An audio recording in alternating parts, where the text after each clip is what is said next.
Le jour de la finale est arrivé, c'est maintenant, c'est la finale de notre langue française. Et sans plus attendre, William présente les 5 pays en finale et leurs candidats. On connaît son goût pour le cinéma et les arts martiaux. Né à Dakar, ce lion de la Teranga a bien l'intention de jouer les premiers rôles ce soir. Il est prêt pour la compétition, il représente le Sénégal, Nangadef. Voici Souleymane. À l'autre bout de la place du Solibre, attention, il est toujours aussi déterminé. Nous sommes très heureux de retrouver Amor. Eh bien, que le meilleur gagne, voici notre épreuve, la première, le 9 points gagnant. Première question de cette finale. Première question de cette finale dans une expression française courante.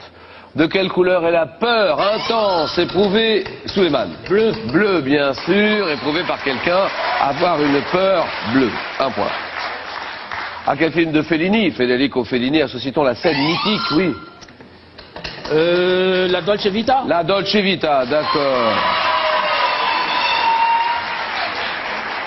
C'est cette scène mythique dans laquelle Anita Ekberg se baigne dans la fontaine de Trévi, à Rome, la Dolce Vita. Quel adjectif définissant une alimentation à base de fruits qualifie le régime? Souleymane. Frugivore. Frugivore, d'accord pour Souleymane. Un adjectif qui qualifie le régime de certaines espèces d'animaux frugivores. En 1968, aux Jeux Olympiques de Mexico, quel sauteur en hauteur? Oui ou non? Bob Beamon. Non. En hauteur, Souleymane? Moses. Non. Il réussit un saut de 2,24 m grâce à la technique qui porte son nom maintenant. Ah bon? Fosbury. Vous dites? Fosbury. Fosbury, d'accord. Dans les albums de Tintin, quel marin au long cours? Oui. Rastapopoulos. Non. Il a pour juron Oumar. Haddock, le capitaine Haddock. Haddock, exactement, Oumar. Marin au long cours qui a pour juron favori Mille Sabor, le capitaine Haddock. En gastronomie, à quelle épice à la saveur piquante associe-t-on l'alcaloïde appelé pipérine? Oui. Le poivre. Poivre, d'accord. Donnez-moi cette locution.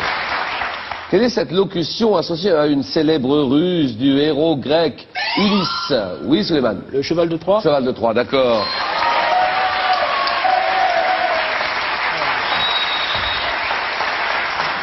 Le cheval de Troie, locution qu'on emploie aujourd'hui pour désigner un programme informatique servant à s'introduire dans un ordinateur pour y exécuter des tâches illicites. Cheval de Troie.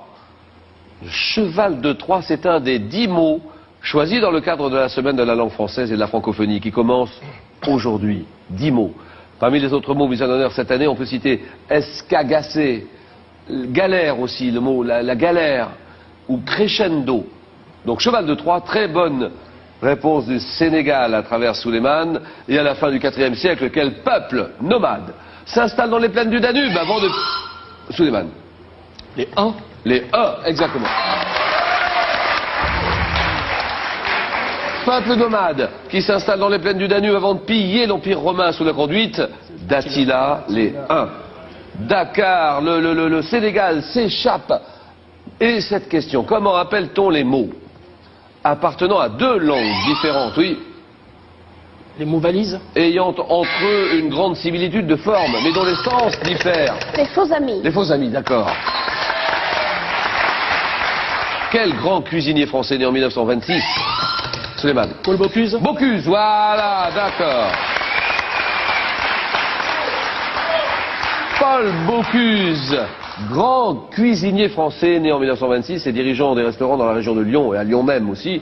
Paul Bocuse. Dans la religion populaire chinoise, quel animal légendaire représente? Oui. Le dragon. Oui, le dragon pour Souleymane.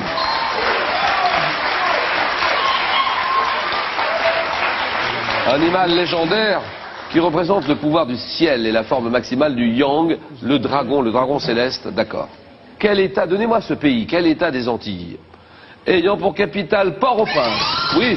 Haïti. Haïti, terminé. C'est gagné.